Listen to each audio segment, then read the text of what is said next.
Hello humans, this is Random Guy and welcome to the Random Channel. Today we're going to be reviewing another anime. This time it's Undefeated Bahamut Chronicles.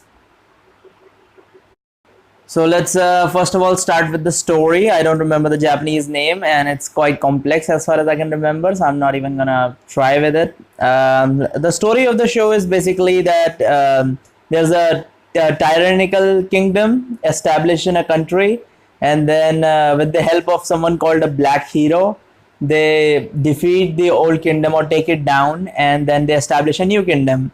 Now the prince of the old kingdom is now supposedly a criminal. I mean, they refer to them as criminals. Anyone who was from the royal family is referred to as a criminal and has to live their life, doing odd jobs and stuff for the citizens of the country. And other than that, there's a rebel army that's trying to revive the old kingdom and set back the tyrannical rule. So that sort of stuff is going on in the story, and the main character is trying to live a peaceful life in amongst all of this bullshit.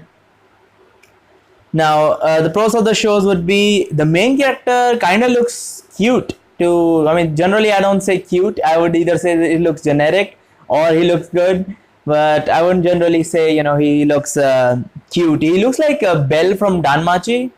If anyone's seen that show, I mean, it is a pretty popular show, I would say. Other than that, there's like one episode in the show where they have cross-dressing. And honestly, this show has done cross-dressing right. I mean, a lot of the shows just make cross-dressing either cringy or make it super embarrassing. So generally, I don't like to watch cross-dressing in shows, but this one show has done cross-dressing justice, I guess you could say. So I personally was okay with that episode. When I first started watching it, I was like, man, this is going to be cringy as shit. But it was that particular episode worked out just fine because they did cross-dressing quite alright. Another thing in this show is, the funny thing is that the main character does not go for the main chick, he goes for the side chick instead at the start of the show, which is generally not the case. I mean, every harem show, right, not a failed harem, the normal harem show has a main chick, right? Like High School DxD, Ise Hiro has his who's that? Rias from Shinma Ono Testament. Basara has Mio. I mean, he loves all the girls, right? And they are with him in his harem, but he specifically, the show shows their their particular relationship. They put more emphasis on it. And that's something that generally goes in every single harem show. They have one main chick and the side chicks, and everyone is together. In this one, the main chick is introduced, the main character is introduced, and then all of a sudden, the main character goes for the side chick.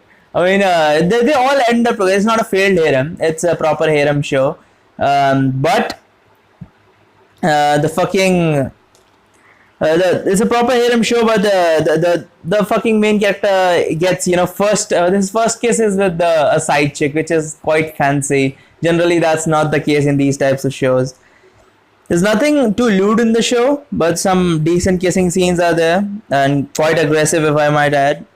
They got that tongue going and everything.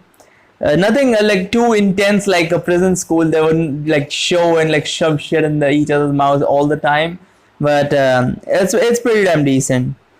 There's another thing is that they don't follow the classic anime trope of like one chick is like making out with the main character, and then just another chick just comes in screaming like, how could you do this, and what the fuck are you guys doing, have you no shame, or some bullshit like that. That sort of stuff they don't use that often, so that is something I can certainly appreciate. There's this incest possibility there. They haven't really explored that aspect just yet. Neither have they talked about it all that much. But certainly the fucking incest aspect of the show is certainly heavy on this. Romance is certainly okay. It's they aren't going at it too hard, but romance is certainly okay. I'm not going to say it's bad or anything. It's okay. There's this this is a mecha show, right? So the main character has this machine called Bahamut. I don't know how you pronounce that, Bahamut, but whatever it's called. it has like a really cool looking design. I mean, all the girls have really cool looking, mechas, but the main character's mecha looks seriously sick. Like, it looks really good with the black and like mild redness to it. Yeah, it looks amazing. And all the chicks, right, the main chick, the side chicks, all of them are actually really beautiful, which generally is not the case. Is that some of them are beautiful, one or two, but not all of them generally aren't beautiful. But this show has made sure that all of them quite look beautiful instead of cute, to be honest. And they're all strong and actually reliable for once. I mean, generally these shows just go for them, but they are strong, but they can't really do shit on their own. The main character has to pull all the weight. But in this one, they're actually strong and quite reliable, and the main character does rely on them quite often. As for the cons of the show, there aren't many. One of the things is that there's not enough sexual shit in the show. I prefer, too lewd content in the show. I want some NSFW stuff in the show. Generally, that's what I'm looking for. And, if even not that, I mean, there's not enough, cleavage and all that showing. I mean, it's there, but it's not all that often that they show it. So, yeah. Unfortunately, that is a big minus in my fucking books. If they had that shit, I would have given a much higher rating. But unfortunately, they don't have them. The main character has that I can't kill a person type thing going for him. They showed it at start and later in the game. It looks like the main character is killing, but the later you find out it's not a reveal. I'm not giving a spoiler, but it's just that you find out that main character is not actually killing. He just knocks them out or, stops them in their track and defeats them. That's the thing. They were using the word defeat. So I was thinking, considering it's a war scenario, they must be dying. But in the actuality, he is not killing anyone. He's just literally defeating them, which is fucking ridiculous. Like, why would he do that? I mean, he's doing that. It's not about why is he doing that. It's more about that he is doing that, which I don't fucking appreciate. I mean, if someone's attacking you or your family and friends, and in a state where you can't exactly, and on top of that, they're terrorists, so you should have the right to kill them. Not normally. Normally, you would go to the police, but in this scenario, they're terrorists, and their job is to kill terrorists. So I guess that works out.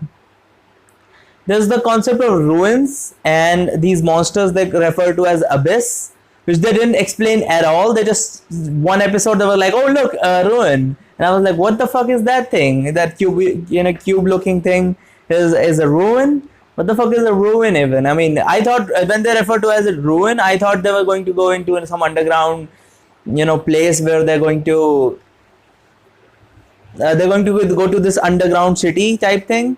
And they're gonna have monsters or whatever they fight, and they find some glorified treasure or something. But they fucking refer to a really complex structure as a ruin, and there were monsters coming out of it called abyss. And when you go inside, it's actually a really complex fucking what is that thing called? Technological marvel to some extent, and you're just like, what the fuck, why is this thing why is this thing just like here? They're not explaining anything. Was there like past civilization that were more advanced than them or something? Like, what is going on? They don't explain shit. So that's something I would like to know about. So that's why I'm currently reading the manga at the moment, and I would certainly love to see a second season because I really like the characters. And while I don't, I mean, the story is okay. What I really am intrigued by are the characters, which is funny. Generally, I go for the story rather than the character. Not like the character are just that deeply built, but still the characters are really, attachable to for some reason. I mean, I've seen a million shows like this. I mean, I just saw Aztec War, but even then, this show the character has like some sort of appeal to them, which is certainly, plus point. I would give in this type of genre, like action, mecha, harem, romance type genre, I would give it like a 7.5 out of 10. Specifically, this rating has went up because of the kissing in the show. Generally, they don't go for that in these types of show, and they even just go for a peck at most. It's just like lips touch and then they back out and like, oh my god. that sort of thing. That sort of thing is not. It's actual proper kissing in the show. So that certainly has given it some plus points. So 7.5 out of 10. That's what I'm gonna give it to it. The link in the description to my Twitter. Go follow me there. There's also a link to my Dtube account. I play hentai games there. Check that shit out. And thank you so much for watching. And bye bye.